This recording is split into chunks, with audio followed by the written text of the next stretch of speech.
या अल्लाह शुक्र है मेरी बच्चियों की शादी होगी जिन्हां दी नहीं सी हुंदी उन्हां दी होगी हुण जिन्हां दी हुंदी सी उन्हां दी रुकी पई है कोई रिश्ता आवे आ केड़ा जम जम के छुट्टी आंदा जे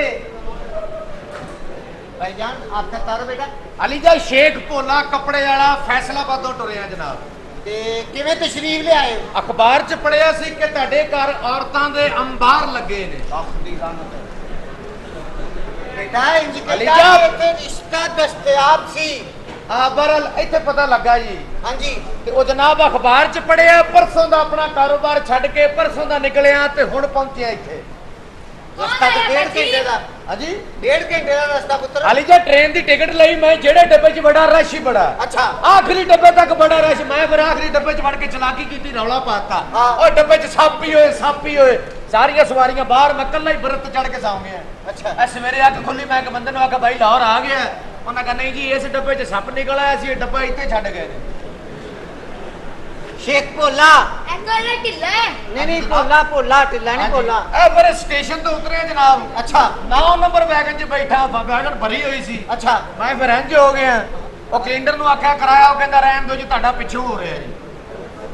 यानी कि दूजी टेंशन ਉੱਥੇ ਹਾਂਜੀ ਘਰ ਹੀ ਨਾ ਲੱਭੇ ਤੁਹਾਡਾ ਜਨਾਬ ਹਲਾ ਆ ਇੱਕ ਬੰਦੇ ਨੂੰ ਪੁੱਛਿਆ ਜੀ ਕੰਜਰਾਂ ਦੇ ਘਰ ਜਾਣਾ ਇੱਥੇ ਛੱਡ ਕੇ ਜਨਾਬ हेलो ये बदतमीजी है अपनी बिल्कुल पहचान है नहीं ਆਰਾਮ ਨਾਲ तमीज नाल ਆਰਾਮ ਨਾਲ तू तमीज नाल आराम नाल तू ਆਰਾਮ ਨਾਲ ओए ਮੈਂ ਤੇ ਆਰਾਮ ਨਾਲ ਮੈਂ ਪਤਾ ਵੀ ਨਹੀਂ ਲੱਗਣ ਦੇਣਾ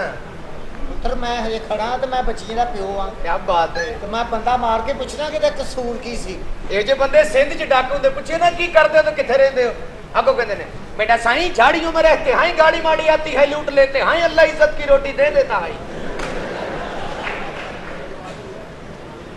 बाथरूम च बैठा सामने लिखिया जोर लगाए ये जोर ला के उन्होंने टूटी पुट के लाया मोटरसाइकिल से जा रहे पुलिस वाले ने हाथ दिता नहीं रुकिया उन्होंने घेरा पा के फड़ लिया कहते जवाना तेन हाथ दिता तो रुकिया नहीं कहता पीछे एक बंदे ने बांह दी मैं रुकिया नहीं जो आप रिश्ता करने आई अपनी हैं कौन है पुत्र रिश्ता करना आया है शेख भोला कपड़े का कारोबार फैसलाबादों आया खाली हाथ नहीं आया ठीक है दो रोटियां ले आंदियां सालन फड़ो रल के खाइए ये वाकई शेख है और कुछ रोटियां लेंदे बस ਤੋਹਫਾ ਲੈ ਕੇ ਆ ਲੀਜਾ ਲੋਕ ਸੂਟ ਲੈ ਆਉਂਦੇ ਨੇ ਮਠਿਆਈ ਵਾਲੇ ਡੱਬੇ ਲੈ ਕੇ ਆਉਂਦੇ ਨੇ हाँ जी ਮੈਂ ਕਿਹਾ ਤੁਹਾਡੀਆਂ ਕੁੜੀਆਂ ਬਹੁਤੀਆਂ ਟਾਕੀਆਂ ਹੀ ਲੈ ਚੱਲੋ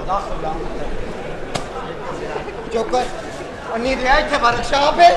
ओए तमीज नाल चल निकल तो गरीब गुरबा प्यार करना मैं तेरे नाल जनाब मैं तेरी खातर कुछ भी कर सकना की कर सकने मैं तेरी खातर अपनी दादी दे पैसे कढ सकना ਮੈਨੂੰ ਪਤਾ ਉਹ ਕਿੱਥੇ ਰੱਖਦੀ ਤੂੰ ਵੀ ਉੱਥੇ ਰੱਖਣੀ ਸ਼ਾਟ ਦੇ ਥੱਲੇ ਪਿਆਲੀਆਂ ਦੇ ਵਿੱਚ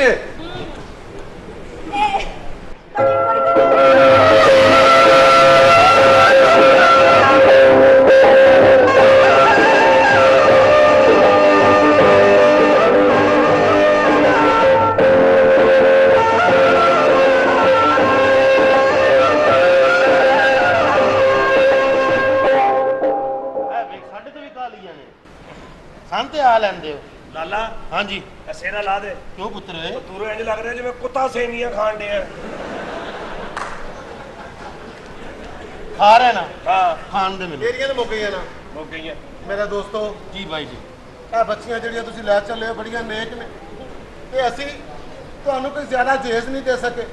ਬਸ ਇੱਕੋ ਜੋੜੇ ਜੀ ਭੇਜ ਰਹੇ ਹਾਂ ਸਾਡੇ ਲਈ ਬਾਈ ਜੀ ਭਾਵੇਂ ਇਹ ਵੀ ਲਾ ਲਓ ਸਾਨੂੰ ਤਾਂ ਕੱਪੜੇ ਚਾਹੀਦੇ ਨੇ ਸਹੀ ਗੱਲ ਹੈ ਇੱਥੋਂ ਜਾਂਦਿਆਂ ਵੀ ਤੇ ਇਹ ਹੀ ਕੰਮ ਹੋਣਾ ਜੋ ਨਸੀਬਾਂ ਜੇ ਜੀ ਮਿਲ ਹੀ ਗਿਆ ਇਹਨਾਂ ਨੂੰ ਜ਼ਿਆਦਾ ਤਕਲੀਫ ਨਾ ਦੇਣਾ ਪੈਨ ਉਹ ਹੀ ਹੈ ਜੋ ਹਸਬੇ ਤੌਫੀਕ ਹੈ ਅਸੀਂ ਕਿਹੜਾ ਨਾਲ ਕੋਈ ਨੇਜ਼ਾ ਲੈ ਕੇ ਜਾਣ ਇਹਨਾਂ ਨੂੰ ਕੋਈ ਤਕਲੀਫ ਨਾ ਦੇਣਾ ਠੀਕ ਹੈ ਪੈਨ ਆਓ ਜ਼ਿਆਦਾ ਤਕਲੀਫ ਨਾ ਦੇਣਾ ਠੀਕ ਹੈ ਪੈਨ ਜ਼ਿਆਦਾ ਤਕਲੀਫ ਨਾ ਦੇਣਾ ਇਹਨਾਂ ਨੂੰ ਰਹਿਣ ਦੇ ਫਿਰ ਤੂੰ 10 ਮਿੰਟ ਆ ਜਾ ਜ਼ਰਾ ਨਹੀਂ ਬਾਰ-ਬਾਰ ਕਹੀਦਾ ਹੁੰਦਾ ਕਿਸੇ ਨੇ ਵੀ ਘੱਟ ਨਹੀਂ ਕਰਨੀ ਹੁੰਦੀ छेछी कर लो छेछी कर लो छेछी कर लो छेछी कर लो ਬਸ ਮੈਨੂੰ ਇੱਕ ਵਾਰੀ ਜਾਏ ਵਕੂਆ ਤੇ ਪਹੁੰਚ ਲੈਣ ਦੇ ਇਹ ਗੱਲਾਂ ਭੁੱਲ ਜਾਏਗੀ ਛੇਤੀ ਛੇਤੀ ਕਰ ਲਓ ਆ ਬਾਈ ਜੀ ਦਿੱਤਾ ਤੇ ਕੁਝ ਨਹੀਂ ਉਹ ਦੀਆਂ ਬਹਿਣਾ ਨੇ ਗੀਤ ਹੀ ਗਾ ਦੇ ਜ਼ਰਾ ਮਾਹੌਲ ਬਣੇ ਛੱਡ ਚੱਲੀ ਬਾਬਲਾ ਤੇਰੀਆਂ ਮੈਂ ਗਲੀਆਂ ਅੱਜ ਆਪਣੇ ਬਾਬਲ ਦੇ ਨਾਲ ਹੀ ਮੈਂ ਚੱਲੀ ਇਹ ਤੇ ਗਾਣਾ ਹੈ ਹੀ ਨਹੀਂ ਦੂਸਰਾ ਜਿਹੜਾ ਹੈ ਸਾਡਾ ਕੁੜੀਆਂ ਦਾ ਧੰਦਾ ਓਏ ਉਹ ਖਾਣਾ ਖਰਾਬ ਹੋਇਆ ਕੀ ਫੜਾਤਾ ਸਾਨੂੰ ਓਏ ਆਪਣਾ ਠੀਕ ਹੀ ਨੇ ਇਹ ਬਾਹਰ ਜਾ ਕੇ ਪਤਾ ਨਹੀਂ ਕਿਉਂ ਲੱਗਦਾ ਜਿਵੇਂ ਟੂਪਾਂ ਕੱਟੀਆਂ ਇੱਥੇ ਆ ਕੇ ਠੀਕ ਲੱਗਦੀ ਬਾਹਰ ਲੱਗਦਾ ਜਿਵੇਂ ਅਸੀਂ 8 ਮਨ ਉਹ ਜਿਹੜੀ ਲੈ ਚੱਲੇ ਆ ਨਹੀਂ ਤੁਹਾਨੂੰ ਵੈਸੇ ਫੀਲ ਹੋਇਆ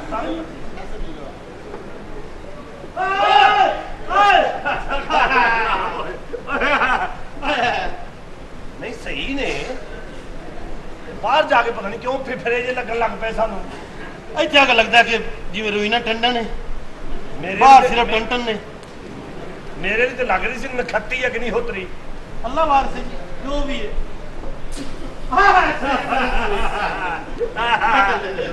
ਸਹੀ ਨੇ ਇੱਥੇ ਹੀ ਬਹਿ ਜਾ ਇਸ ਤੋਂ ਅੰਦਰ ਨਹੀਂ ਜਾਣਾ ਨਹੀਂ ਇਸ ਤੋਂ ਅੰਦਰ ਚੰਗੀਆਂ ਨੇ ਇੱਧਰ ਭੈੜੀਆਂ ਨੇ ਉਹ ਕਿਹਦੇ ਨਾਲ ਵਿਆਹ ਕਰਾਤਾ ਹੀ ਉਸ ਔਰਤ ਨਾਲ ਮੇਰਾ ਵਿਆਹ ਕਰਾਇਆ ਜਿਹੜੀ ਮੇਰੀ ਮਾਂ ਨਾਲ ਵੀ 5 ਸਾਲ ਵੱਡੀ ਹੈ ਅੰਦਰ ਆ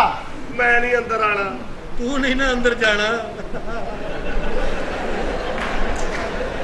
ਇਹ ਗੱਲ ਦਿਲ ਮੁਗਾੜੀ ਪੈਣੀ ਹੈ ਅੰਦਰ ਜਾ ਕੇ ਅੰਦਰ ਆਓ ਅੰਦਰ ਕੀ ਗੱਲ ਸੁਣ ਲਓ ਯਾਰ ਹਾਂਜੀ ਸਾਨੂੰ ਮਾਫ ਕਰ ਦੇਣਾ ਯਾਰ ਕੀ ਤੁਹਾਡੇ ਕੋਲ ਇੱਕ ਰਿਕੁਐਸਟ ਕਰਨੀ ਬਸ ਕੀ ਦੇਖੋ ਅਗਰ ਜ਼ਰਾ ਜਿੰਨੀ ਵੀ ਤੁਹਾਡੇ ਅੰਦਰ ਇਨਸਾਨੀਅਤ ਹੈ ਜਾਂ ਸਾਡੇ ਨਾਲ ਪਿਆਰ ਕਰਦੇ ਹੋ ਤੇ ਇਹਨਾਂ ਔਰਤਾਂ ਨੂੰ ਤਲਾਕ ਨਾ ਦੇਣਾ ਯਾਰ ਉਹ ਬੇਵਕੂਫ ਹੈ ਅਸੀਂ ਕਦੀ ਵੀ ਉਹਨਾਂ ਨੂੰ ਤਲਾਕ ਨਹੀਂ ਦੇ ਸਕਦੇ ਉਹ ਇਸ ਕਰਕੇ ਕਿ ਸਾਨੂੰ ਪਤਾ ਸੀ ਇਹਨਾਂ ਕੁੜੀਆਂ ਦੇ ਰਿਸ਼ਤੇ ਨਹੀਂ ਹੁੰਦੇ ਅਸੀਂ ਜਾਣ ਕੇ ਉਹਨਾਂ ਨਾਲ ਸ਼ਾਦੀਆਂ ਕੀਤੀਆਂ ਤਵੀਜ਼ ਤਵੂਜ਼ ਕੋਈ ਅਸਰ ਨਹੀਂ ਕਰਦੇ ਅੱਛਾ ਇਨਸਾਨ ਉਹੀ ਹੈ ਜਿਹੜਾ ਅੱਲਾਹ ਪਾਕ ਦੀ ਬਣਾਈ ਮਖਲੂਕ ਨਾਲ ਪਿਆਰ ਕਰੇ ਓਏ ਇੰਨਾ ਨੇਕ ਹੋ ਗਿਆ ਉਹ ਮੇਰੇ ਵਾਲੀ ਵੀ ਲੈ ਲੈ ਕਰ ਮਖਲੂਕ ਨਾਲ ਪਿਆਰ ਅੰਨੀ ਦੇ ਮਖਲੂਕ ਨੇ ਇਹ ਤਾਂ ਮਖਲੂਕੇ ਨੇ